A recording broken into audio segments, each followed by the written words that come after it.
Welcome all to success.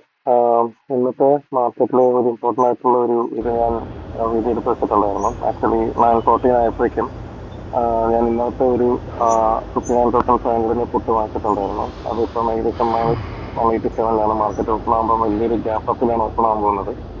നിങ്ങൾക്ക് കാണാം ഏകദേശം ഒരു 3000 ലെവലിലാണ് ഗ്യാപ്പ് അപ്പ് ആയത്. ഇത്രയും വലിയൊരു ഗ്യാപ്പ് അപ്പാണ് സംഭവിച്ചത്.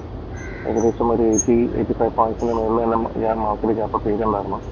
അപ്പം ഇവിടെയാണ് നമ്മുടെ മാർക്കറ്റിന്റെ പേഷ്യൻസിന്റെ ഒരു കാര്യം നമ്മൾ പഠിക്കാൻ നോക്കാൻ പോകുന്നത്. ഇത് നിങ്ങളുടെ മാർക്കറ്റ് പേഷ്യൻസ് എങ്ങനെയാണ് നമ്മൾ എങ്ങനെയാണ് അത് മെയിൻറ്റെയിൻ ചെയ്യുന്നത് എന്നുള്ളത് നിങ്ങൾക്കൊന്ന് പറഞ്ഞുതരാൻ വേണ്ടി ചെയ്യുന്നതാണ്. നമുക്ക് എത്രത്തോളം ഇതിൻ്റെ അകത്ത് മാർക്കറ്റിൽ പേഷ്യൻസ് കാണിക്കുന്നു അത്രത്തോളം നമുക്കൊരു സ്ട്രാറ്റജി മെയിൻറ്റെയിൻ ചെയ്യാൻ പറ്റുന്നതായിരിക്കും. അപ്പം ഏറ്റവും ഇമ്പോർട്ടൻ്റ് ആയിട്ട് വേണ്ടതെന്ന് പറയുന്നതെന്ന് വെച്ച് കഴിഞ്ഞാൽ ഒരു ഡിസിപ്ലിൻ വേണം മാർക്കറ്റിൽ നമ്മൾ വർക്ക് ചെയ്യുമ്പോൾ. അപ്പം 3000 തന്നെ ഇനിയും താഴേക്ക് പോകുന്ന പറഞ്ഞ് പേടിച്ച് നമ്മൾ ക്ലോസ് ചെയ്യുകയാണെന്നുണ്ടെങ്കിൽ നമുക്ക് 3000 നമ്മുടെ കയ്യിൽ നിന്ന് പോയതന്നെ.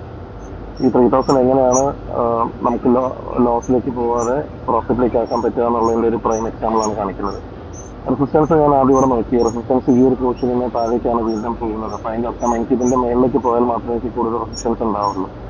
മാർക്കറ്റ് എങ്ങനെ പോയാലും നല്ല രീതിയിൽ ഗ്യാപ്പ് അപ്പ് ചെയ്താലും അതിൻ്റെ ഏകദേശം ഒരു 50 to 60% തിരിച്ച് താഴെ വന്ന് സബ്ലൈൻ ചെയ്യുന്നതാണ്. അപ്പോൾ എൻ്റെ ഒരു പ്രതീക്ഷ ഈ 60 to ഇപ്പോൾ നിങ്ങൾ കാണുന്ന പോലെ തന്നെ ഒരു 50 to 60% തിരിച്ച് താഴെ വന്നിട്ട് അവിടെ നിന്ന് വീണ്ടും താഴേക്ക് പോവുകയാണ്. ഇവിടെ നിന്ന് വീണ്ടും താഴേക്ക് പോവുകയാണ്. ഈ ഒരു ലൈനിൻ്റെ താഴേക്ക് വീണ്ടും പോവുകയാണെങ്കിൽ എനിക്ക് ഇത്രയും ലോസ് വന്നത് പോകുന്നത് മാത്രമല്ല അതിൽ നിന്ന് കുറച്ച് പ്രോഫിറ്റും കൂടെ കിട്ടാൻ സാധ്യതയുണ്ട്. അപ്പം ഇത് മെയിൻറ്റെയിൻ ചെയ്യണം എന്നുള്ളതാണ് നമ്മൾ മാർക്കറ്റിൽ ഡിസിപ്ലിൻ ആയിട്ട് പിന്നെ പഠിക്കാൻ ഉദ്ദേശിക്കുന്ന ഒരു കാര്യം. അപ്പം ഈ ഒരു കാര്യം ഞാൻ കുറച്ചും കൂടെ മുന്നോട്ട് റീച്ച് ചെയ്യുകയാണെന്നുണ്ടെന്നുണ്ടെങ്കിൽ ഇതേ കാര്യം കുറച്ചും കൂടെ മുന്നോട്ട് പോകുമ്പോൾ നിങ്ങൾക്ക് കാണാം മാർക്കറ്റ് മേപ്പോട്ട് പോയിട്ട് അത് വീണ്ടും താഴേക്ക് പോകുന്ന ഒരു സിറ്റുവേഷനിലേക്ക് ഇത് പോകുന്നതാണ്. അടുത്ത വീഡിയോ